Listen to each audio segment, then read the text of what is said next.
भाजपकडून आगामी स्थानिक स्वराज्य संस्थांच्या निवडणुकीसाठी आता मोर्चे बांधणीला सुरुवात करण्यात आली। भाजपच्या वरिष्ठ नेत्यांची मुंबईमध्ये महत्त्वाची बैठक सुरू आहे। भाजपचे सहसंघटन मंत्री शिवप्रकाश यांच्या अध्यक्षतेखाली ही बैठक सुरू आहे। भाजप प्रदेशाध्यक्ष चंद्रशेखर बावनकुळे, कार्यकारी अध्यक्ष रवींद्र चव्हाण हे बैठकीसाठी उपस्थित आहेत। भाजप सदस्य नोंदणी बाबतीत आढावा घेतला जाणार आहे।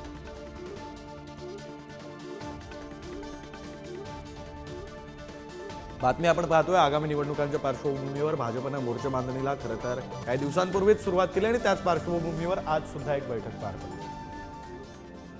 प्रतिनिधी सुशांत सावंत आपल्यासोबत आहेत, त्यांच्याकडून या संदर्भातली माहिती घेऊया। सुशांत, खरं तर जवळपास रोज भाजपच्या बैठका पार पडतायत, रोज आढावा घेतला जातोय। भाजप जोरदार तयारीला लागलेला आहे आगामी निवडणुकांच्या, हे स्पष्ट आहे। आजच्या बैठकीचं मुख्य उद्दिष्ट काय?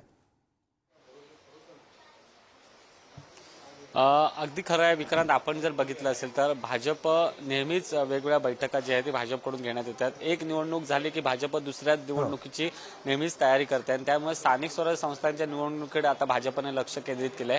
विधानसभा निवडणुकीत भाजपला अपेक्षित यश मिळाल्यानंतर खऱ्या अर्थानं भाजपने आपली मोर्चे बांधणी जी आहे ती सुरू केलेली आहे। अर्थात आपण जर बघितलं असेल तर त्याची सुरुवात जी आहे ती सदस्य नोंदणीकडून झालेली आहे। फेब्रुवारीच्या 10 तारीखपर्यंत भाजपची 1.5 कोटी सदस्य नोंदणी भाजपला करायची आहे आणि त्यासाठी भाजपचे प्रदेशाध्यक्ष चंद्रशेखर बावनकुळे यांच्या या निवासस्थानी जे आहे ते आता बैठक सुरू आहे। भाजपचे कार्यकारी अध्यक्ष रवींद्र चव्हाण हे देखील या बैठकीला उपस्थित आहेत। सहसंघटन मंत्री शिवप्रकाश हे देखील बैठकीला उपस्थित आहेत आणि खरं तर आढावा घेतला जातोय आगामी काळात कशा पद्धतीने निवडणुकीला सामोरं जायचं। त्यातच सगळ्यात पहिलं म्हणजे सदस्य नोंदणी जी आहे, जे टार्गेट आहे सदस्य नोंदणीचं ते कितपत आलं आहे, अजून किती सदस्य नोंदणी बाकी आहे, याचा संपूर्ण आढावा जो आहे तो आजच्या बैठकीत जो आहे तो घेतला जातोय।